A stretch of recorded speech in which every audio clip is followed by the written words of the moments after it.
Quelque chose qui a été donné dans la chair.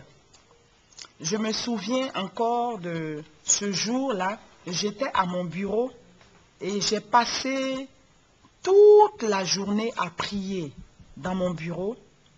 Et puis, le Seigneur me disait, le thème de l'année, c'est l'accomplissement. Et pour te dire que c'est moi qui te parle, je fais venir ton époux pour qu'il te demande le thème. Il te pose la question sur le thème de l'année. Lorsqu'il va te poser la question, il faut lui dire que le thème de l'année, c'est l'accomplissement. Car jusqu'ici, je vous ai secouru. Vous m'avez demandé beaucoup de choses. J'ai réalisé peu. Mais en 2011, je ferai encore plus. Nous sommes pratiquement au terme de cette interview. Et nous sommes en 2011. J'aimerais que vous donniez vos vœux pour les enfants spirituels, le corps de Christ, la nation humaine.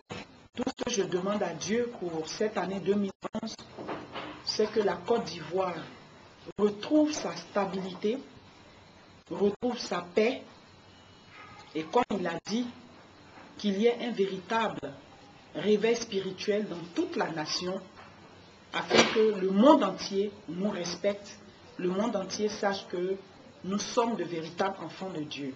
La paix n'est pas un vain mot, mais c'est un comportement. Que le Seigneur aide les Ivoiriens à vivre ce comportement. Et que Dieu repousse loin de la nation toutes les personnes, tous les ennemis de la Côte d'Ivoire, et qu'il agisse véritablement pour que le peuple ivoirien voit sa gloire.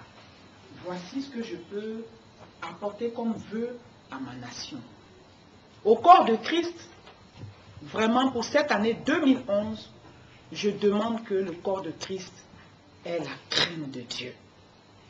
Le corps de Christ est la crainte de Dieu. Le corps de Christ fuit tout ce qui est contraire à Dieu. Le corps de Christ fuit la cupidité.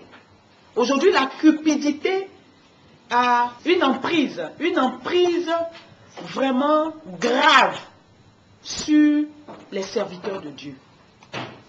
Je prie que Dieu donne du courage au corps de Christ à vraiment changer de position, sinon à honorer Dieu par leurs actes, par leur comportement, par tout ce qu'ils font. Et que Dieu restaure le corps de Christ, afin qu'il y ait l'unité au niveau du corps de Christ, l'amour véritable et, comme je l'ai dit tout à l'heure, la mise en pratique de la parole de Dieu. Si nous n'avons pas la parole de Dieu, nous ne pourrons pas avancer. Aussi, je demande pour le corps de Christ qu'il y ait moins de divorces. Moins de divorces d'abord, au niveau des serviteurs de Dieu et au niveau du peuple. Dieu a la solution lorsque rien ne va. Dieu a une solution pour nous. Que le corps de Christ se réfère chaque fois à Dieu. Pour la diaspora, ce n'est pas facile d'être à l'extérieur.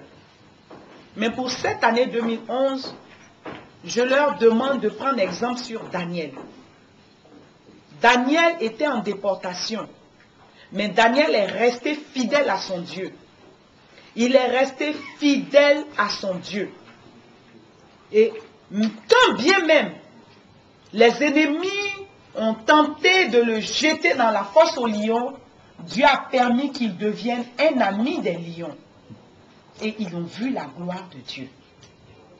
S'ils font comme Daniel, s'ils restent les yeux rivés sur Jésus-Christ de Nazareth, là où ils sont, je sais que Dieu a quelque chose de grand pour eux. Et je sais que le bonheur et la faveur de Dieu s'attachent à leur vie. Maintenant où je parle, la faveur de Dieu, l'approbation de Dieu s'attache à leur vie. Particulièrement pour nos enfants les plus jeunes qui sont là-bas.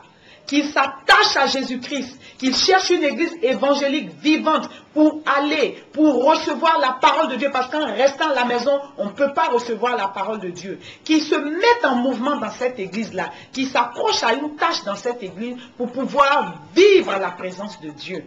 Je leur souhaite beaucoup de bonheur, beaucoup de grâce, beaucoup de faveur. Et je sais que le succès pour lequel ils se sont déplacés là où ils sont partis,